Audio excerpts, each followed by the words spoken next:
What we have here is a remarkable gold coin from 285 BC. It's the largest gold coin of antiquity.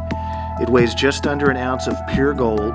It's called the Ptolemaic Octodrachm because it has the two founding fathers of the Ptolemaic dynasty on one side and their offspring on the back. It's got 4 portraits. If you're looking for a remarkable Egyptian gold coin to put away for a while, we highly recommend this Ptolemaic Octodrachm.